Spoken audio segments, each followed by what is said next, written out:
Po uspešnem zaključku 51. kongresa Mednarodnega komiteja za šport gluhih oziroma ICSD so se delegati odpravili na izlet po zgodovinskih krajih povezanih z začetki mednarodnih tihih iger in razvojem olimpijskih iger gluhih.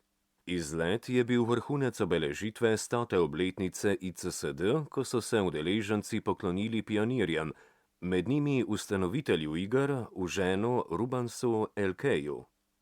Leta 1924 so se v Parizu rodile prve mednarodne tihe igre, in sicer veliko pred organizacijo prvih paraolimpijskih iger leta 1960.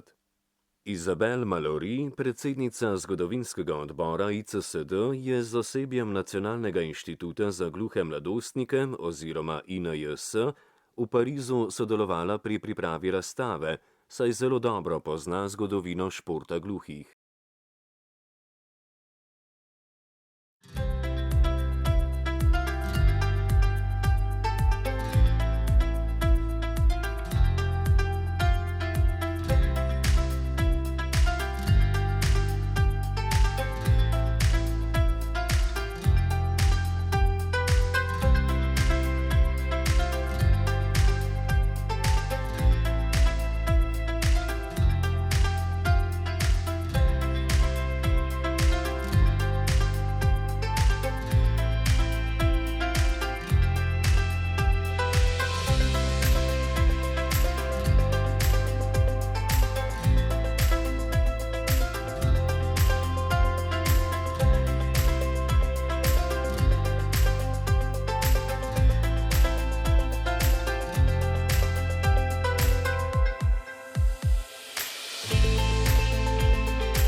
Te edinstvene igre je ustanovil Francoz Eugène Rubens Elke, strasten gluh kolesarski navdušenec.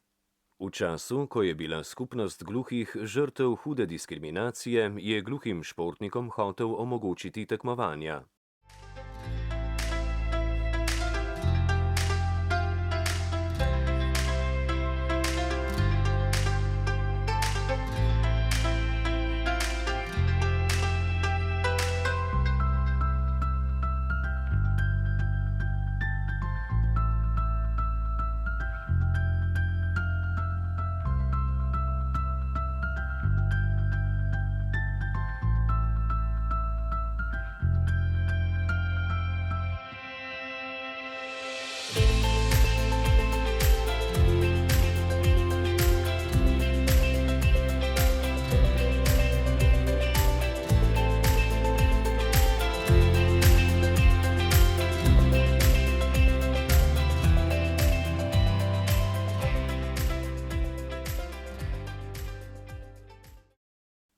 Eugène Rubens Elke je bil prvi predsednik olimpijskih iger gluhih, ki so se sprva imenovale Mednarodne tihe igre, kasneje pa Svetovne igre gluhih.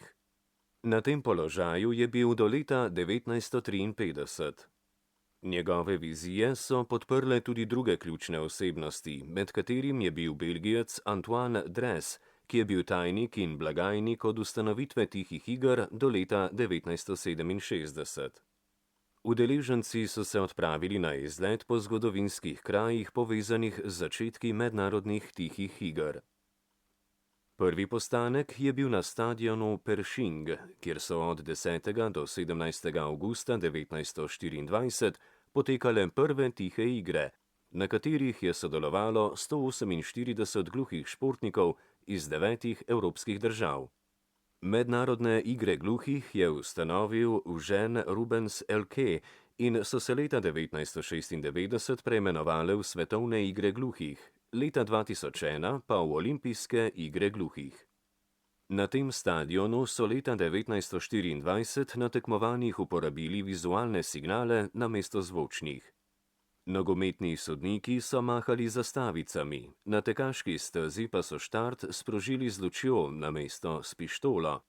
Gledalci so mahali z obema rokama, da bi spodbujali svoje športnike, namesto da so kričali ali ploskali.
Po obisku stadiona Pershing so si udeleženci med vožnjo iz avtobusa ogledali zunanjost stavbe, kjer se je odvijal prvi kongres ICSD.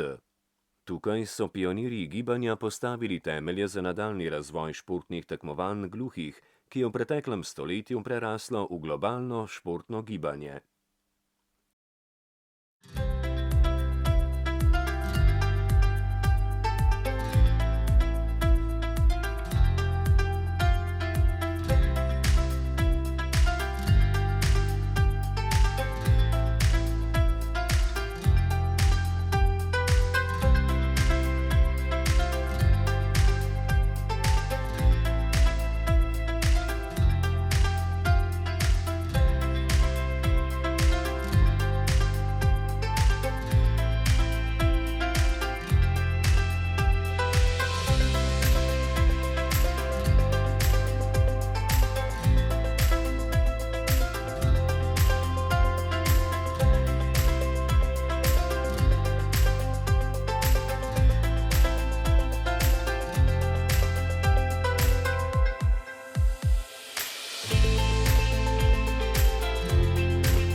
Eden najbolj čustvenih trenutkov iz leta je bil obisk pokopališča, kjer smo se poklonili Eugenu Rubensu Alkeju, ustanovitelju mednarodnih tihih iger in prvemu predsedniku te organizacije. Njegova vizija in trud za to, da bi gluhi športniki dobili svojo platformo na svetovni ravni, sta nepozabna, zato smo se mu ob grobu poklonili z globokim spoštovanjem.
Po obisku pokopališča so se udeleženci odpravili v šolo za gluhe v Parizu, kjer so si ogledali razstavo zgodovine mednarodnih tihih iger gluhih ter zanimivih zgodovinskih predmetov, fotografij in dokumentacije, ki pričajo o bogati dediščini teh iger. Prva šola za gluhe na svetu, École de la langue des signes oziroma šola znakovnega jezika, je bila ustanovljena leta 1760 v Parizu pod vodstvom pedagoga Charlesa Michela de Elpeja. Njegovo delo je postavilo temelje za izobraževanje gluhih in razvoj znakovnega jezika ter pomembno prispevalo k širjenju šol za gluhe po svetu.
Ruben Selke je zaradi svojih izjemnih zaslug dobil vzdevek gluhi baron de Coubertin po očetu modernih olimpijskih iger Pierru de Coubertinu. Leta 1953 je postal dosmrtni častni član ICSD. Danes ponosno obeležujemo 100. obletnico te organizacije, ki že več kot stoletje podpira in razvija šport gluhih. Olimpijske igre gluhih so postale drugi najdaljši neprekinjeno organiziran večšportni dogodek na svetu. Ta bogata dediščina odraža vizijo pionirjev, ki so gluhim športnikom omogočili tekmovanja na svetovni ravni. Leta 2025 bodo igre potekale že 25. in pričakujejo več kot 2500 udeležencev.